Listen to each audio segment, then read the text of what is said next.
And you don't And say when anything. you are in love, when? You don't- 2, 2, 1. Kovsi's female football team won 1-1. Cut. Shit. What's good, what's up, what's popping, all my beautiful Kovsis? I am Resego Modiko, back here on Kovsi TV, and thank you so much for joining me in our great table talk for Monday Madness. This is a show that makes sure that you are always in the loop. Starting off with current affairs, the Section 184 committee that is probing the public protector's fitness to hold office has declined to subpoena President Cyril Ramaphosa as requested by the public protector's team. It has been 10 years since the Marikana massacre, and families who lost their loved ones lament the fact that nothing has been done to afford them closure through accountability, and some even say that the government has neglected Marikana. Minister of Finance Enoch Gondongwana has been accused of sexual harassment, and there are rising calls for him to step aside until investigations are over.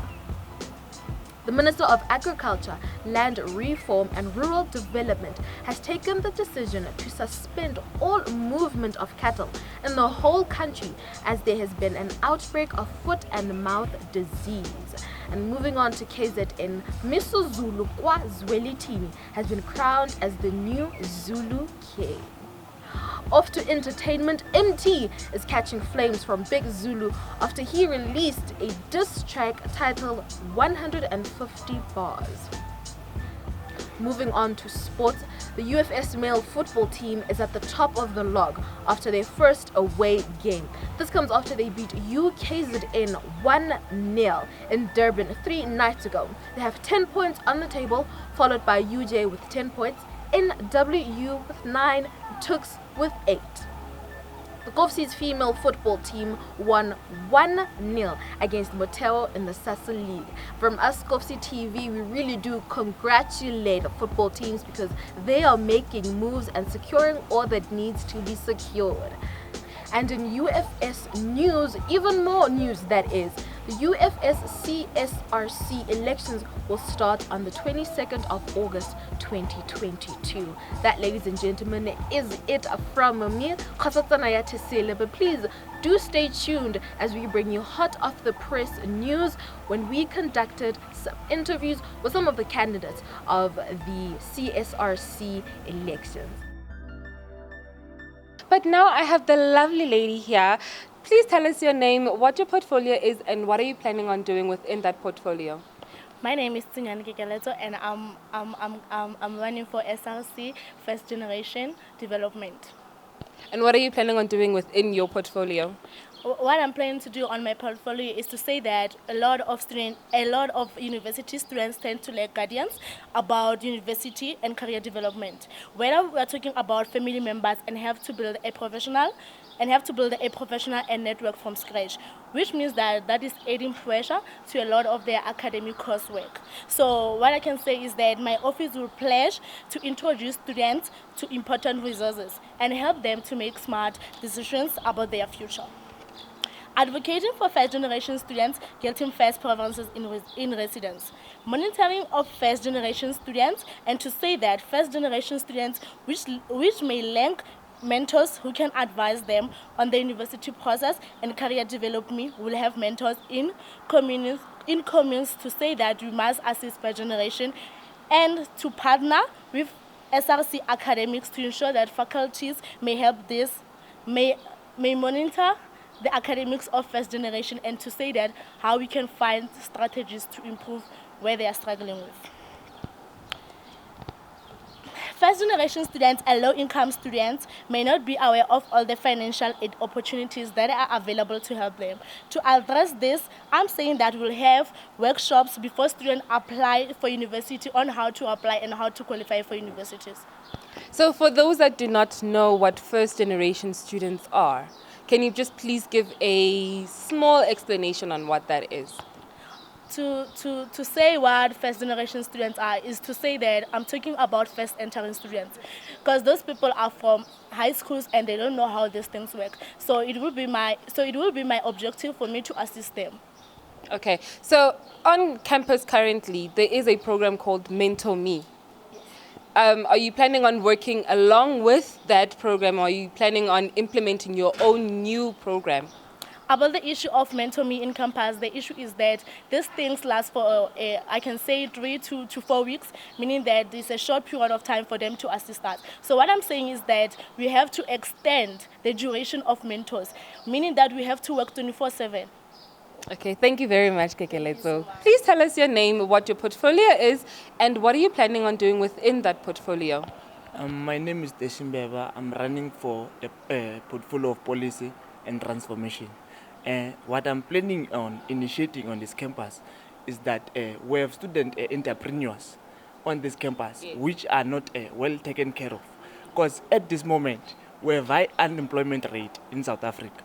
So I will make sure that student entrepreneurs on this campus are accredited to do business with this institution, and also they also have there are places around campus, such as there are women who are doing manicures and all those things, who are doing that type of business. Yes. So if they have their own, if this institution give them their own accommodation to do that kind of business there on campus, I think it will also work in terms of pushing young people in doing business, rather than just telling them to do business and we don't give them support.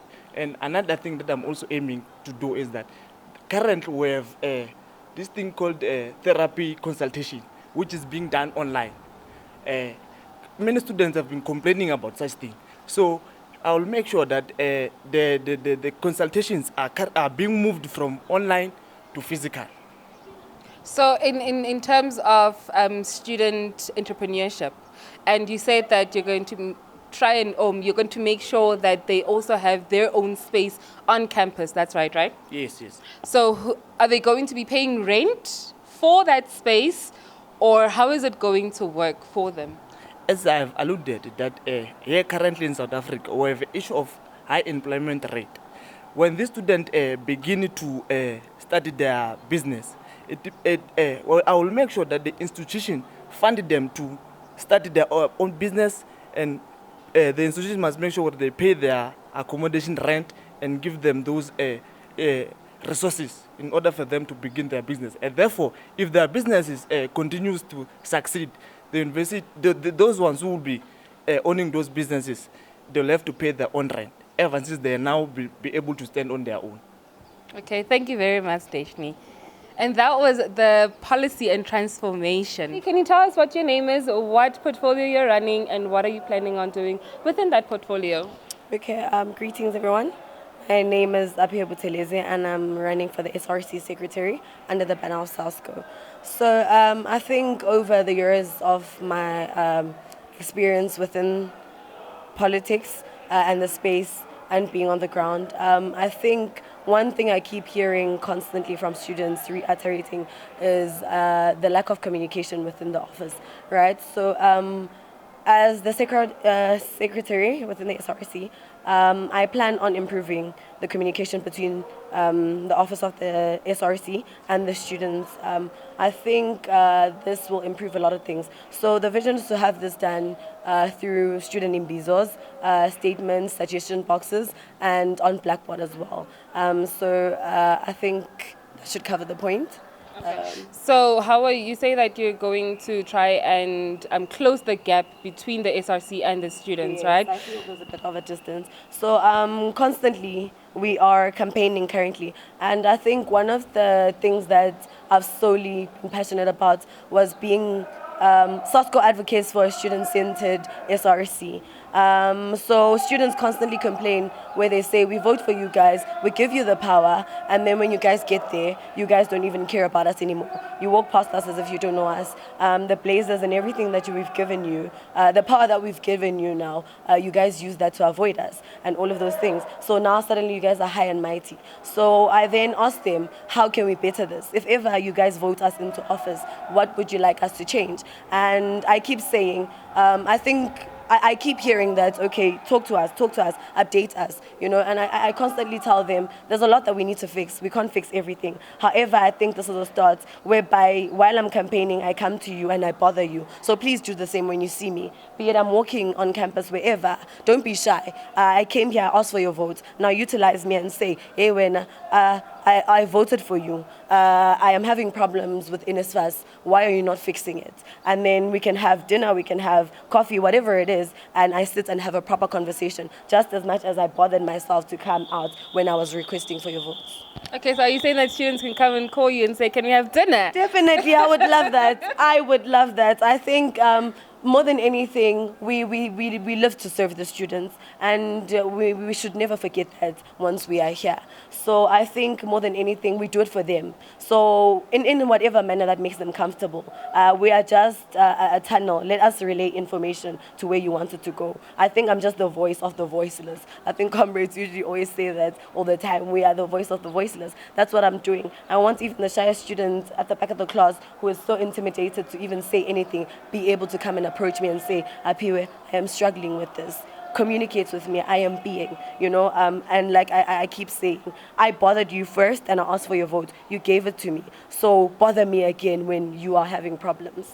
Okay, thank you very much, Apiwe. Gentlemen, what is your name? And please tell us your name, your portfolio, and what are you planning on doing within that portfolio? No, thank you very much, my sister. My name is Thabo Lifo. I am from the organization called SASCO. I'm running for the SRC treasury of this institution. So what we're going to do when we get into the office is that the first thing that we're going to bring back is KBB. Because we have realized that with the assistance of funds that are coming from KBB, we are able to cater for students, most particularly the missing middle, which are the ones who are enduring the brutality of the institution when it comes to financial exclusion. The other thing is we are going to revamp the module called UFS 101 as it is commonly known. We're going to revamp the module and include a learner's license course in it so that students can be enabled to have licenses the moment they leave the institution, because the license is the prerequisite when you get to employment spaces. So the other thing that we're going to do is that we are going to propagate for NSFAS allowances, most particularly the accommodation one, to go back onto the student's account. Because now, as things stands now, the money is going to the landlord's account, and what gets to happen is that the landlords are not delivering services to students, and as a result, students get to be frustrated and they live in accommodations which are not conducive for them. So now we want to bring back the money onto their account so that they can have that leverage that they had over the landlord. So the other thing that we are going to do is that we are going to ask for an increment of NSFAS by 50% so that it can meet the current socio-economic conditions. Because currently, these people get their 1.5 on Monday, but on Tuesday it's already finished. It shows that it is not adequate for the current socio-economic conditions. The other thing that we're going to do is that we are going to establish an SRC trust fund. So this SRC trust fund, it is a trust fund that is going to be requesting for funds as well as raising funds. So how are we going to be doing this? We will be having gala dinners, we'll be having business breakfast, so we'll be having a lot of stakeholders of the institutions of higher learning and training to come and contribute and assist us with doing away or rather eradicating the outstanding fees which are enjoyed by students in higher institutions of learning and training, my sister. Okay, so I heard you saying that you are going to change or restructure UFS 101 to implement license. Who is going to pay, or who is going to, pay for those students, all those students to have licenses? So here's what's going to happen, my sister. Given the fact that the UFS 101 is one of the most expensive modules, what's going to happen is that half of the cost of it will have to now include a cost of K53. So it will be a program that is run within the institution. It is not necessarily a program that will be ran off the institution. However, there will be a need for the institution to liaise with a particular driving school so that they can be able to subsidize students who have done the K53 or a learner's license from the institution, so that when they go to that particular driving school, their fees that they were supposed to pay gets to be subsidized by the institution, or rather the money that will be coming from the UFS 101 module. Also, what is going to subsidize that, it is the campus levy, because currently we do not know what is it that it does and what is it that it actually stands for. So the money that comes from the campus levy is also going to be redirected, a fragment of it, of course, to champion this objective that we are coming with, my sister. Okay, now that is a very nice initiative that you are coming with. I just want to also get to the NSFAS part of it. Majority of the students at the UFS are NSFAS students, right? So in the money going back into the students' accounts, do you not think, or maybe have you made provision of the fact that some students may run away with the money, just like they did in previous years, from the landlords? Look, my sister, that thing, it's something that can be controlled within the landlords or the agency that is accommodating a particular student. Because in as much as the institution, it is the one that is accrediting the accommodations of campus, I would like to believe that they will have an initiative, or rather, what is going to happen is that the institution will have now to mandate the students and make sure that they're going to hold students who are going to run away with landlord's money accountable, in a sense that if you ran away with the landlord's money, you will not be receiving accommodation allowances for that particular year, because what you did is unjust. You've been receiving services, but at the end of the day, you decide to run away with the money of the landlord. It's unjust, and that is something that we are not going to promote as SASCO. Okay, thank you very much. What's good, what's up, what's popping, all my beautiful Kofsis? I am Resego Mudiko back here on Kofsi TV. And this time around, we are dabbling in serious matters. We are conducting SRC interviews for the candidates to make sure that when you vote, you make the right decision. First up, we have Tsepang running for the office of Deputy President. Greetings, viewers of Kofsi TV. My name is Tsepang Bambo, and I'm running for the office of the Deputy President at the Bloemfontein campus. So please just align some of the viewers in telling us what exactly does your portfolio entail? The office of the Deputy President mainly is to assist in terms of establishing student parliament, where then now the SRC gets to be held accountable, both the SRC and the management. And also it is the office that works in hand with the president, because the president is an automatic member of the ISRC, meaning that there's going to be a vacuum in terms of leadership. That's where now the Deputy President has to step in terms of an acting capacity, where then now there's not going to be any need for the president to be rushing back to campus because there's a crisis, right? So then now also it's office of discipline in terms of the SRC members. It's an office that disciplines SRC members, because the Deputy President is the chairperson of the disciplinary committee, meaning that now SRC members must follow certain guidelines and certain policies so that the SRC is able to offer students the best services, and they are doing so ethically, right? So that's what the office mainly does, right? So regarding the discipline, what are you hoping to achieve? Are there any new mechanisms or initiatives that you want to put through? Yes, first of all would be SRC social media policy, where elected leaders must then now have a code of conduct that they're going to adhere to when it comes to social media platforms. So it is going to regulate how they speak, how they interact with students over social media, to make sure that the branding of UFS and the name of the SRC is not necessarily in disrepute, right? So then now another thing will be to enforce work hours, because then we've seen that there's a lack of working hours. SRC just comes in whenever they like, right? So now we're going to make sure that there's an enforcement of work hours to ensure that when students come here, they're able to find all SRC members in each and every single office are being available, so that if one wants to go to an office of sports, they must find sports there. If they want to go to the office of academics must be there. It must not be that the office is only vacant and students, SRC members come when it's only favorable for them to do so, because they're elected by students. So they said that they're available to lead students, so they must be available to come to the office and be there full time. So we must be able to enforce work hours as well. Wrapping up, I just want you to explain to the viewers why they need to elect you, Tsepang. No, we've been in this space. Because currently I'm still an SRC member as we speak currently. So I've seen what actually needs to be done to transform this place, to make sure that it's student-centered, right? So now one of those ideas, I want to see them being championed, because I'm the one that had to go through some of that. Hence I'm saying these things of working hours and making sure that there's a social media policy, so that I've seen that this is where we lack and this is where we can improve. That's why I've availed myself for such a position, to make sure that I am able to then now go and deliver for students, to make sure that the SRC is student-centered. Thank you so much for your time. We wish you nothing but the best. No, thank you. Mr. Tsepang is running for the office of treasurer. Please tell us more about yourself and introduce yourself before you do that. Greetings, the viewers of Kofsi TV and the student populace as a whole. My name is Tabang Moshoma, a third-year BSc in Actuarial Science and Mathematical Statistics, with majors in financial engineering and loss reserving. So what portfolio are you running for, and why specifically that portfolio? Yeah, so as a student of actuarial sciences, we major a lot with financial decisions, and I'm contesting for a SRC treasurer portfolio. I believe that it will be in capable hands as a student of financial mathematics.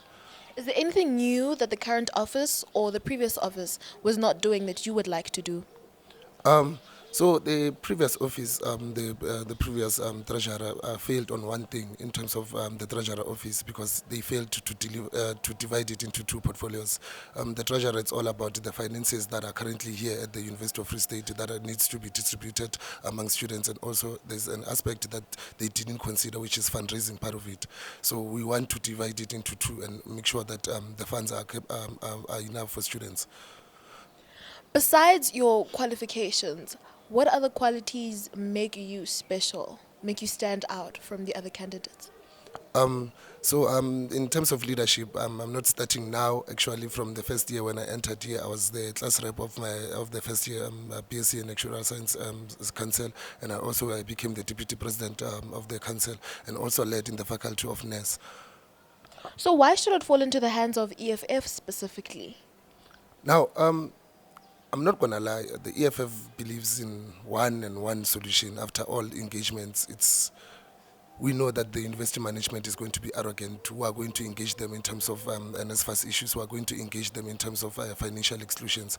But we are a protest-driven movement. So there's only one language that people, especially the capitalists, understand, which is going to the ground and coming with the ground. So as the EFF led, when we face all these matters, we are going to try our best to negotiate with the institution. In particular, when it comes to financial exclusion, that we know that majority black students who are marginalized are going to face whenever they come back to the institution in January, February, March.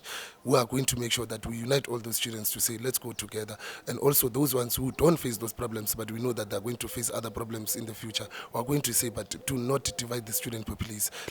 Let us go and fight together. Do not go to class. Let us make sure that all your students, your classmates are all registered before the academic start. So as the EFF, we're going to make sure that we're on the ground day in, day out, every night. Students are not going to be homeless when they come back to the institution. We're going to make sure that we provide emergency accommodation for them, and we're going to make sure that we redirect the funds that are here currently in the SRC. And also, we're also even committed to cut off some of the allowances from the SRC stipends to say, no, we're going to provide the resources that those students are going to need in emergency accommodation, things like food, and also lots of club and stuff like that.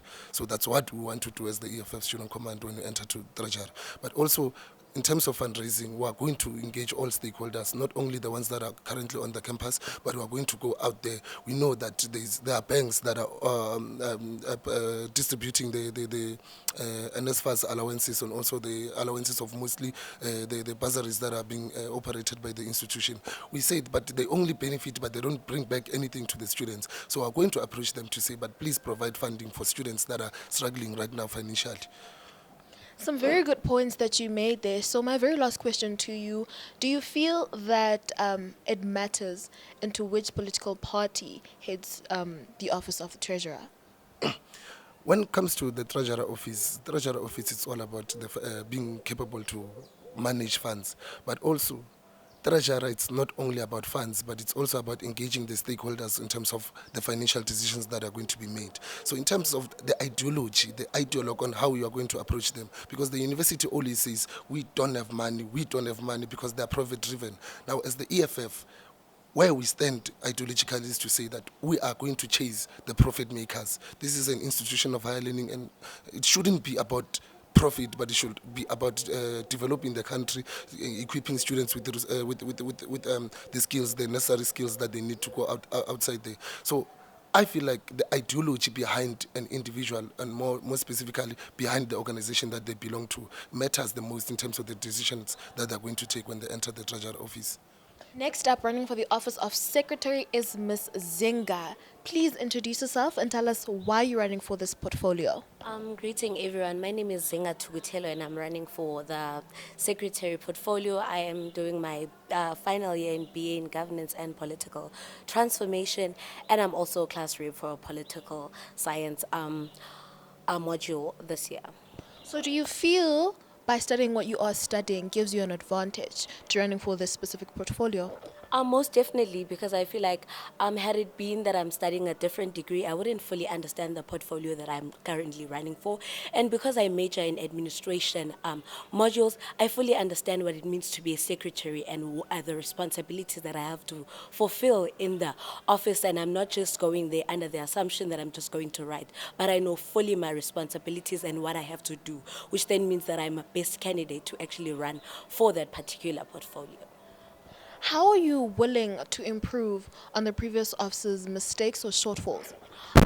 Definitely, I feel like the first thing that the current SRC could not fully fulfill was the aspect of ensuring that there's full transparency between the governance structure of the institution and the students. So that's what I want to improve. I want to make sure that I am the bridge between both the governance structure and the students by ensuring that whatever resolutions are actually made within those council meetings that I will be attending, that is actually published within university lines of communication such as UFS News and also via email and messages, but also to ensure that every other event that is actually going to be on campus is actually sent to students via email and also messages, just to ensure that every event that is actually here on campus is inclusive and it's not just available for on-campus students, but also off-campus students can also participate in events that are happening on campus. So what, besides what you're studying, that is, what else makes you stand out from other candidates?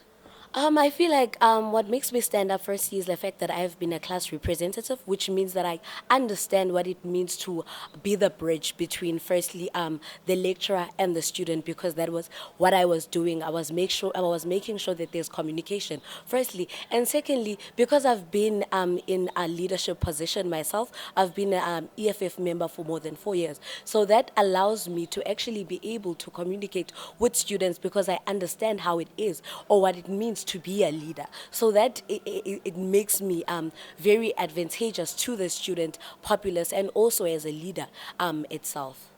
Thank you so much, Zinga, for your time. So the UFS has given opportunity to brave independent students to stand as independent candidates. And next to me, we have Skhumbuzo Nkosi, running for student development and first generation students. Sir, please introduce yourself and tell us why you're running for this portfolio. Greetings everyone, my name is Skhumbuzo Nkosi Skejani. I am running for student development and first generation students. I'm a 4th year LLB student. I'm running for this portfolio because I believe there's a potential for new ways to develop students at the University of the Free State, and I want us now to look into these new ways of developing students and also to combat the national imperative issue of youth unemployment. I think we should develop students so that they are ready for postgraduate, so that they are ready for the world after graduation and that they can face the world better. Thank you. Might I put you on the spot? Which one specific way do you think needs to be implemented quickly that is so? I think the first thing is policy changes. I know people that have businesses already on ground and they're trying to make them grow, but then there are a lot of university policies that don't allow. They require a lot of extensive processes for you to start your business, register it, be a vendor. And then so I want first of all to change policies, and the university must be initiative in its way it's attending to students. They must want to help, not just say go through this process, but also ask the question, how can we help you achieve your goal? And I think that's the first thing I'm going to do. And then also help students have formal business plans. I think we can draw from a pool of other people in faculties to make sure that students' business plans are solid and ready to be shown to investors that can invest in their businesses. Yeah. According to your view, why did you choose this portfolio? Why not any other portfolio in the CSRC? I chose this portfolio because of looking at my outlook on things, what I wanted to achieve as a person, you understand? And what I wanted to see is us as students develop. So that's why I've chosen this portfolio, because it's a great platform for me to see this new version of or a new way of doing things being implemented and developing students at the university. Thank you so much, Mr. Nkosi. We wish you nothing but the best. Next up on the independent candidates, we have Mr. Mapangola. Sir, please introduce yourself and tell us what office you're running for. My name is Farah Mapangola, and I'm running for SRC commuter students for 2023 SRC elections. So why are you running for this portfolio? I feel I relate a lot to off-campus students, and I, as an individual, have felt the struggles that off-campus students relate to and the concerns. And I myself, as an individual, during the course of the year, have taken the capacity of actually going to challenge some of the landlords, because I felt I relate to what these students are facing out there. And I feel it would be very much wrong to have someone who does not live off campus to go and champion matters and issues they do not relate to. And furthermore, I feel that organizations themselves have failed to actually champion the interests of the students. So this is why I took it upon myself as an individual, as a leader who has identified the needs and the issues that are arising in the student community at large that need to be addressed, and I felt the need to address them. On a point of interest, for those that do not know, what is this office really about? This office is more about ensuring that off-campus students become part of the institution, because we have realized for far too long that off-campus students are neglected. Off-campus students are only visited only during elections, in which right now we are seeing organizations such as SASCO, EFF and DASO wanting to play with other kids because now it's time for elections. But this office is actually ensuring that students do not only come to varsity and get a degree, but ensuring that they come to varsity and grow and go out there after having graduated and become better and responsible citizens, and ensuring that they do not only feel neglected. Hence why, as one of my manifestos, I highlight one of the points being that there's a need for more participation and communication between off-campus and on-campus students, because off-campus students are neglected, whereas many activities take place here on campus. Definitely. Sir, thank you so much for your time, and we wish you nothing but the best.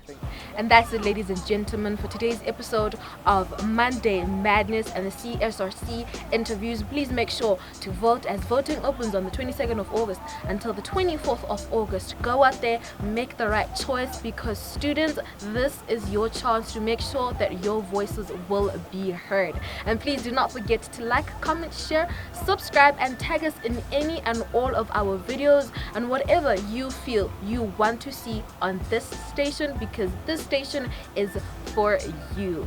Bye guys.